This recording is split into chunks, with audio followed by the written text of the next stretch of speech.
श्री सत्यनारायण व्रत कथा। बोलो सत्यनारायण भगवान की जय। पहला अध्याय। एक समय नमिषारण्य तीर्थ में शौन आदि 88,000 ऋषियों ने श्री सूत जी से पूछा, हे प्रभु, इस कलयुग में वेद विद्या रहित मनुष्यों को प्रभु भक्ति किस प्रकार मिलेगी तथा उनका उद्धार कैसे होगा।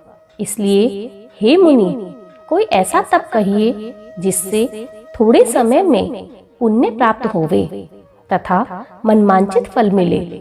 वह कथा सुनने की हमारी बड़ी इच्छा है। सर्वशास्त्र ज्ञाता श्री सूत जी बोले, हे वैष्णवों में पूज्य, आप सबने प्राणियों के हित की बात पूछी है। अब मैं उस श्रेष्ठ व्रत को आप लोगों से कहूँगा जिस व्रत को नारद जी ने लक्ष्मी नारायण जी से पूछा था और लक्ष्मीपति ने मुनि श्रेष्ठ नारद जी से कहा था। सो ध्यान से सुनो। एक समय योगी राज नारद जी दूसरों के हित की इच्छा से अनेक लोकों में घूमते हुए मृत्यु लोक में आ पहुँचे। यहाँ अनेक योनियों में जन्मे हुए प्राय सभी मनुष्यों को अपने कर्मों द्वारा अनेकों दुखों से पीड़ित देखकर सोचा कि किस यत्न के करने से निश्चय ही प्राणियों के दुख का नाश हो सकता है। ऐसा मन में सोचकर विष्णु लोक को गए। वहाँ श्वेत वर्ण और 4 भुजाओं वाले देवों के ईश नारायण को देखकर, जिनके हाथों में शंख, चक्र, गदा और पग थे तथा वरमाला पहने हुए थे, स्तुति करने लगे। हे भगवान, आप अत्यंत शक्ति से संपन्न हैं। मन तथा वाणी भी आपको नहीं पा सकती। आपका आदि मध्य अंत नहीं है। निर्गुण स्वरूप सृष्टि के आदि भूति व भक्तों के दुखों को नष्ट करने वाले हो। आपको मेरा नमस्कार है। नारद जी से इस प्रकार की स्तुति सुनकर विष्णु भगवान बोले, हे मुनि श्रेष्ठ, आपके मन में क्या है? आपका किस काम के लिए आगमन हुआ है? निसंकोच कहो। तब नारद मुनि बोले, मृत्यु लोक में सब मनुष्य जो अनेक योनियों में पैदा हुए हैं, अपने अपने कर्मों के द्वारा अनेक प्रकार के दुखों से दुखी हो रहे हैं। हे नाथ, मुझ पर दया रखते हो तो बताइए कि उन मनुष्यों के सब दुख थोड़े ही प्रयत्न से कैसे दूर हो सकते हैं। श्री भगवान जी बोले, हे नारद, मनुष्यों की भलाई करने के लिए तुमने बहुत अच्छी बात पूछी है। जिस काम के करने से मनुष्य मोह से छूट जाता है वह मैं कहता हूँ, सुनो। बहुत पुण्य देने वाला स्वर्ग तथा मृत्यु लोक दोनों में दुर्लभ एक उत्तम व्रत है। आज मैं प्रेमवश होकर तुमसे कहता हूँ। सत्यनारायण का यह व्रत अच्छी तरह विधि पूर्वक करके मनुष्य आयु पर्यंत यहाँ सुख भोग कर मरने पर मोक्ष को प्राप्त करता है। श्री भगवान जी के वचन सुनकर नारद मुनि बोले कि उस व्रत का फल क्या है, क्या विधान है, किसने इस व्रत को किया है और किस दिन यह व्रत करना चाहिए? भगवान विस्तार से कहिए। भगवान बोले, दुख शोक आदि को दूर करने वाला, धन धान्य को बढ़ाने वाला, सौभाग्य तथा संतान को देने वाला यह व्रत सब स्थानों पर विजयी कराने वाला है। भक्ति और श्रद्धा के साथ किसी भी दिन मनुष्य श्री सत्यनारायण की प्रातः काल के समय ब्राह्मणों और बंधुओं के साथ धर्मपरायण होकर पूजा करे। भक्ति भाव से नवेद, केले का फल, घी, दूध और गेहूं का चूर्ण सवाया लेवे। गेहूं के अभाव में साठी का चूर्ण, शक्कर तथा गुड़ लेवे और सब भक्षण योग्य पदार्थ जमा करा के भगवान को अर्पण कर देवे तथा बंधुओं सहित ब्राह्मणों को भोजन करावे। उसके पश्चात स्वयं भोजन करे। नृत्य, गीत आदि का आचरण कर सत्यनारायण भगवान का स्मरण करते हुए समय व्यतीत करे। इस तरह व्रत करने पर मनुष्यों की इच्छा निश्चय ही पूरी होती है। विशेषकर कली काल में भूमि पर यही मोक्ष का सरल उपाय है। बोलो सत्यनारायण भगवान की जय। दूसरा अध्याय। सूत जी बोले, हे ऋषियों, जिसने पहले समय में इस व्रत को किया है उसका इतिहास कहता हूँ, ध्यान से सुनो। सुंदर काशीपुरी नगरी में एक अत्यंत निर्धन ब्राह्मण रहता था। वह भूख और प्यास से बेचैन हुआ नित्य पृथ्वी पर घूमता था। ब्राह्मणों से प्रेम करने वाले भगवान ने ब्राह्मण को दुखी देखकर बूढ़े ब्राह्मण का रूप धर लिया और उसके पास आदर से जाकर पूछा, हे ब्राह्मण, नित्य दुखी हुआ पृथ्वी पर क्यों घूमता है? हे श्रेष्ठ ब्राह्मण, यह सब मुझसे कहो, मैं सुनना चाहता हूँ। ब्राह्मण बोला, मैं निर्धन ब्राह्मण हूँ, भिक्षा के लिए पृथ्वी पर फिरता हूँ। हे भगवान, यदि आप इसका उपाय जानते हैं तो कृपा कर कहो। वृद्ध ब्राह्मण बोला कि सत्यनारायण भगवान मनमांचित फल को देने वाले हैं, इसलिए हे ब्राह्मण, तू उनका पूजन कर, जिनके करने से मनुष्य सभी दुखों से मुक्त होता है। ब्राह्मण को व्रत का सारा विधान बताकर बूढ़े ब्राह्मण का रूप धारण करने वाले सत्यनारायण भगवान अंतर्ध्यान हो गए। जिस व्रत को वृद्ध ब्राह्मण ने बताया है, मैं उस व्रत को करूंगा, यह निश्चय कर उसे रात में नींद भी नहीं आई। वह सवेरे उठ सत्यनारायण भगवान का व्रत का निश्चय कर भिक्षा के लिए चला गया। उस दिन उसको भिक्षा में बहुत सा धन मिला, जिससे बंधु बांधवों के साथ उसने सत्यनारायण भगवान का व्रत किया। इसके करने से वह ब्राह्मण सब दुखों से छूटकर अनेक प्रकार की संपत्तियों से युक्त हुआ। उस समय से वह ब्राह्मण हर मास व्रत करने लगा। इस तरह सत्यनारायण भगवान के व्रत को जो करेगा वह मनुष्य सब दुखों से छूट जाएगा। इस तरह नारद जी से नारायण का कहा हुआ यह व्रत मैंने तुमसे कहा। हे ब्राह्मण, मैं अब और क्या कहूँ? ऋषि बोले, हे मुनीश्वर, संसार में इस ब्राह्मण से सुनकर किस किस ने इस व्रत को किया, हम वह सुनना चाहते हैं। इसके लिए हमारे मन में श्रद्धा है। सूत जी बोले, हे मुनियों, जिसने इस व्रत को किया वह सब सुनो। एक समय एक ब्राह्मण धन और ऐश्वर्य के अनुसार बंधु बांधवों के साथ व्रत करने को तैयार हुआ। उसी समय एक लकड़ी बेचने वाला बूढ़ा आदमी वहां आया और बाहर लकड़ियों को रखकर ब्राह्मण के मकान में गया। प्यास से दुखी लकड़हारा उनको व्रत करते देखकर ब्राह्मण को नमस्कार कर कहने लगा, आप यह क्या कर रहे हैं और इसके करने से क्या फल मिलता है? कृपा कर मुझे बताइए। ब्राह्मण बोला, सब मनोकामनाओं को पूर्ण करने वाला यह सत्यनारायण भगवान का व्रत है। इसकी ही कृपा से मेरे यहाँ धन धान्य आदि में वृद्धि हुई है। ब्राह्मण से इस व्रत के बारे में जानकर लकड़हारा बहुत प्रसन्न हुआ। चरणामृत ले और प्रसाद खाने के बाद अपने घर को गया। लकड़हारे ने अपने मन में इस प्रकार का संकल्प किया कि आज ग्राम में लकड़ी बेचने से जो धन मिलेगा उसी से सत्यनारायण देव का उत्तम व्रत करूंगा। यह मन में विचार कर वह बूढ़ा आदमी लकड़ियां अपने सिर पर रखकर जिस नगर में धनवान लोग रहते थे वह ऐसे सुंदर नगर में गया। उस रोज वहां पर उसे उन लकड़ियों का दाम पहले दिनों से चौगुना मिला। तब वह बूढ़ा लकड़हारा दाम ले और अति प्रसन्न होकर पक्के केले की पूली, शक्कर, घी, दूध, दही और गेहूं का चूर्ण इत्यादि सत्यनारायण भगवान के व्रत की कुल सामग्रियों को लेकर अपने घर गया। फिर उसने अपने भाइयों को बुलाकर विधि के साथ भगवान जी का पूजन और व्रत किया। उस व्रत के प्रभाव से वह बूढ़ा लकड़हारा धन, पुत्र आदि से युक्त हुआ और संसार में समस्त सुखों को भोगकर वैकुंठ को चला गया। बोलो सत्यनारायण भगवान की जय। तीसरा अध्याय। सूत जी बोले, हे श्रेष्ठ मुनियों, अब आगे की कथा कहता हूँ, सुनो। पहले समय में उल्का मुख नाम का एक बुद्धिमान राजा था। वह सत्य बोलने वाला और जितेंद्रिय था। प्रतिदिन देव स्थानों पर जाता तथा गरीबों को धन देकर उनके कष्ट को दूर करता था। उसकी पत्नी कमल के समान मुख वाली और सती साध्वी थी। भद्रशिला नदी के तट पर उन दोनों ने श्री सत्यनारायण भगवान का व्रत किया।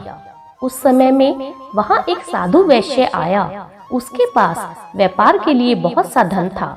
वह नाव को किनारे पर ठहराकर राजा के पास आया और राजा को व्रत करते देखकर विनय के साथ पूछने लगा, हे राजन, भक्ति युक्त चित्त से यह आप क्या कर रहे हैं? मेरी सुनने की इच्छा है, सो आप यह मुझे बताइए। राजा बोला, हे साधु, अपने बांधवों के साथ पुत्र आदि की प्राप्ति के लिए यह महाशक्तिवान सत्यनारायण भगवान का व्रत व पूजन किया जा रहा है।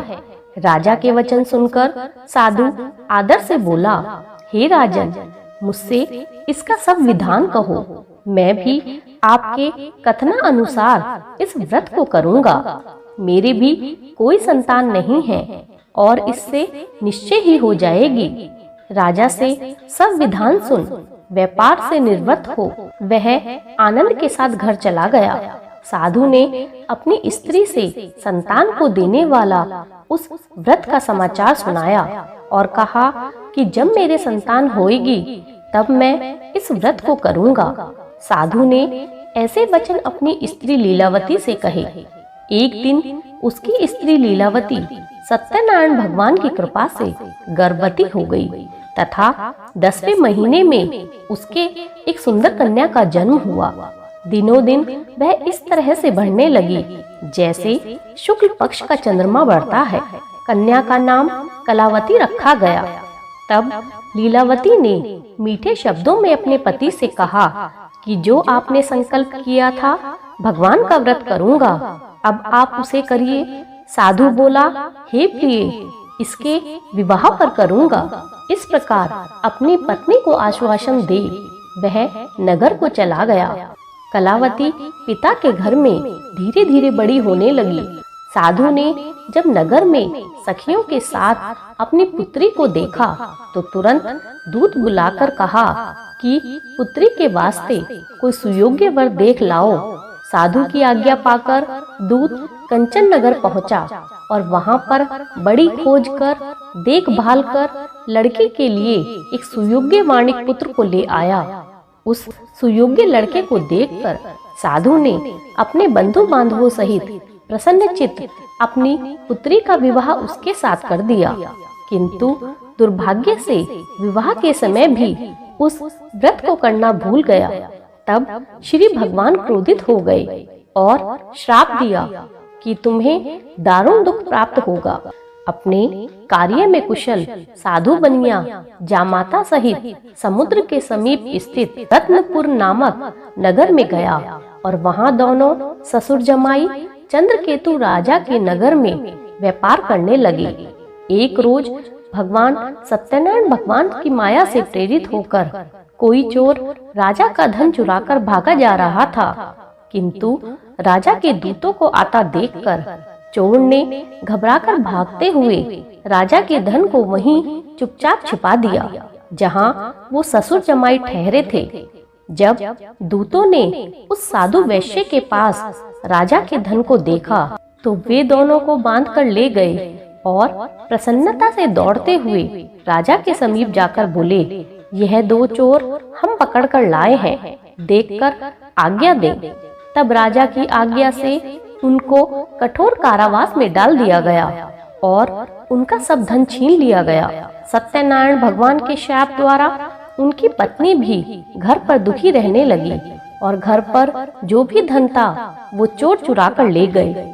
शारीरिक और मानसिक पीड़ा तथा भूख प्यास से अति दुखित हो अन्न की चिंता में कलावती एक ब्राह्मण के घर गई। वहां उसने सत्यनारायण भगवान की पूजा को देखा, फिर कथा सुनी तथा प्रसाद ग्रहण कर रात को घर आई। माता ने कलावती से कहा, हे पुत्री, अब तक कहाँ रही? वह तेरे मन में क्या है? कलावती बोली, हे माता, मैंने एक ब्राह्मण के घर में श्री सत्यनारायण भगवान का व्रत होते देखा है। कन्या के वचन सुन लीलावती भगवान के पूजन की तैयारी करने लगी। लीलावती ने परिवार तथा बंधुओं सहित श्री सत्यनारायण भगवान का पूजन किया और वर मांगा कि मेरे पति और दामाद शीघ्र घर आ जावें। साथ ही प्रार्थना की कि हम सबका अपराध क्षमा करो। सत्यनारायण भगवान इस व्रत से संतुष्ट हो गए और राजा चंद्रकेतु के स्वप्न में दर्शन देकर कहा, हे राजन, दोनों वैश्यों को प्रातः ही छोड़ दो और उनका सब धन जो तुमने ग्रहण किया है दे दो, नहीं तो मैं तेरा धन, राज्य, पुत्र आदि सब नष्ट कर दूंगा। राजा से ऐसे वचन कहकर भगवान अंतर्ध्यान हो गए। प्रातः काल राजा चंद्रकेतु ने सभा में अपना स्वप्न सुनाया। फिर दोनों वाणिक पुत्रों को कैद से मुक्त कर सभा में बुलाया। दोनों ने आते ही राजा को नमस्कार किया। राजा मीठे वचनों से बोला, हे महाअनुभवो, भावी वश ऐसा कठिन दुख प्राप्त हुआ है, अब तुम्हें कोई भय नहीं है। ऐसा कहकर राजा ने उनको नए नए वस्त्राभूषण पहनाए और उनका जितना भी धन था उसे दोगुना करके आदर के साथ विदा किया। दोनों वैश्य अपने घर को चल दिए। बोलो सत्यनारायण भगवान की जय। चौथा अध्याय। सूत जी बोले, वैश्य ने मंगलाचार करके यात्रा आरंभ की और अपने नगर को चला। उनके थोड़ी दूर निकलने पर दंडी वेशधारी सत्यनारायण भगवान ने उनसे पूछा, हे साधु, तेरी नाव में क्या है? अभिमानी वाणिक हंसता हुआ बोला, हे दंडी, आप क्यों पूछते हैं? क्या धन लेने की इच्छा है? मेरी नाव में तो बेल पत्ते आदि भरे हैं। वैश्य का कठोर वचन सुनकर भगवान ने कहा, तुम्हारा वचन सत्य हो। दंडी ऐसा कहकर वहां से दूर चले गए और कुछ दूर जाकर समुद्र के किनारे बैठ गए। दंडी के जाने पर वैश्य ने नित्य क्रियाएं करने के बाद नाव को ऊंची उठी देखकर अचंभा किया और नाव में बेल पत्थर आदि देखकर मूर्छित हो जमीन पर गिर पड़ा। फिर मूर्छा खुलने पर अत्यंत शोक प्रकट करने लगा। तब उसका दामाद बोला कि आप शोक ना करें, यह दंडी का श्राप है, अतः उनकी शरण में चलना चाहिए, तभी हमारी मनोकामना पूरी होगी। दामाद के वचन सुनकर दंडी के पास पहुंचा और अत्यंत भक्ति भाव से नमस्कार कर बोला, हे भगवान, आपकी माया से मोहित ब्रह्मा आदि भी आपके रूप को नहीं जानते, तब मैं अज्ञानी कैसे जान सकता हूँ? आप प्रसन्न होइए, मैं सामर्थ्य के अनुसार आपकी पूजा करूँगा। मेरी रक्षा करो और पहले के समान नौका में धन भर दो। उसके भक्ति युक्त वचन को सुनकर भगवान प्रसन्न हो उसकी इच्छा अनुसार वर देकर अंतर्ध्यान हो गए। तब उन्होंने नाव पर आकर देखा कि नाव पहले की तरह धन से परिपूर्ण हो गई है। फिर वह भगवान सत्यनारायण का पूजन कर साथियों सहित अपने नगर को चला। अब अपने नगर के निकट पहुंचा, तब दूत को घर भेजा। दूत ने साधु के घर जा उसकी स्त्री को नमस्कार कर कहा कि साधु अपने दामाद सहित इस नगर के समीप आ गए हैं। ऐसा वचन सुनकर साधु की स्त्री ने बड़े हर्ष के साथ सत्यनारायण भगवान का पूजन कर पुत्री से कहा, मैं अपने पति के दर्शन को जाती हूँ, तू कार्य पूर्ण कर शीघ्र आ जाना। माता के ऐसे वचन सुनकर कलावती प्रसाद छोड़कर पति के पास चली गई। प्रसाद की अवज्ञा करने के कारण सत्यनारायण भगवान रुष्ट हो गए। उसके पति को नाव सहित पानी में डुबो दिया। कलावती अपने पति को ना देखकर रोती हुई जमीन पर गिर पड़ी। इस तरह नौका को डूबा हुआ तथा कन्या को रोता हुआ देख साधु दुखित हो बोला, हे प्रभु, मुझसे या मेरे परिवार से जो भूल हुई हो उसे क्षमा करें। उसके दीन वचन सुनकर सत्यनारायण भगवान प्रसन्न हो गए और आकाशवाणी हुई, हे साधु, तेरी कन्या मेरे प्रसाद को छोड़कर आई है, इसलिए इसका पति अदृश्य हुआ है। यदि वह घर जाकर प्रसाद खाकर लौटे तो इसका पति इसे अवश्य मिल जाएगा। ऐसी आकाशवाणी सुनकर कलावती ने अपने घर पहुंचकर प्रसाद खाया, फिर आकर पति के दर्शन किए। इसके पश्चात साधु ने बंधु बांधवों सहित सत्यनारायण भगवान का विधि पूर्वक पूजन किया। उस दिन से वह पूर्णिमा को सत्यनारायण भगवान का पूजन करने लगा। फिर इस लोक का सुख भोग कर अंत में स्वर्गलोक को गया। बोलो सत्यनारायण भगवान की जय। 5वां अध्याय। सूत जी बोले, हे ऋषियों, मैं और कथा कहता हूँ, सुनो। प्रजा पालन में लीन तुंगध्वज नाम का एक राजा था। उसने भी भगवान के प्रसाद को त्याग कर बहुत दुख पाया। एक समय वन में जाकर वन्य पशुओं को मारकर बड़ के पेड़ के नीचे आया। वहां उसने ग्वालों को भक्ति भाव से बांधवों सहित सत्यनारायण भगवान का पूजन करते देखा। राजा देखकर भी अभिमानवश वहां नहीं गया और न ही भगवान को नमस्कार किया। जब ग्वालों ने भगवान का प्रसाद उसके सामने रखा तो वह प्रसाद को त्याग कर अपनी सुंदर नगरी को चला गया। वहीं उसने अपना सब कुछ नष्ट पाया तो वह जान गया कि यह सब भगवान की लीला है। तब वह विश्वास कर ग्वालों के समीप आया और विधि पूर्वक पूजन कर प्रसाद खाया तो सत्यनारायण भगवान की कृपा से सब पहले जैसा हो गया और फिर दीर्घ काल तक सुख भोग कर मरने पर स्वर्गलोक को गया। जो मनुष्य इस परम दुर्लभ व्रत को करेगा वह भगवान की कृपा से धन धान्य को प्राप्त करेगा। निर्धन धनी और बंदी बंधन से मुक्त होकर निर्भय हो जाता है। संतानहीनों को संतान प्राप्ति होती है तथा सब मनोरथ पूर्ण होकर अंत में वैकुंठ धाम को जाता है। भक्तों, जिन्होंने पहले इस व्रत को किया है, अब मैं उनके दूसरे जन्म की कथा कहता हूँ। वृद्ध शतानंद ब्राह्मण ने सुदामा का जन्म लेकर मोक्ष को पाया। उल्का मुख नाम का राजा दशरथ होकर वैकुंठ को प्राप्त हुआ। साधु नाम के वैश्य ने मोर ध्वज बनकर अपने पुत्र को आरे से चीरकर मोक्ष को प्राप्त किया। महाराज तुंगध्वज ने स्वयंभू होकर भगवान की भक्ति युक्त कर्म कर मोक्ष प्राप्त किया। इति श्री सत्यनारायण व्रत कथा संपूर्ण। बोलो सत्यनारायण भगवान की जय।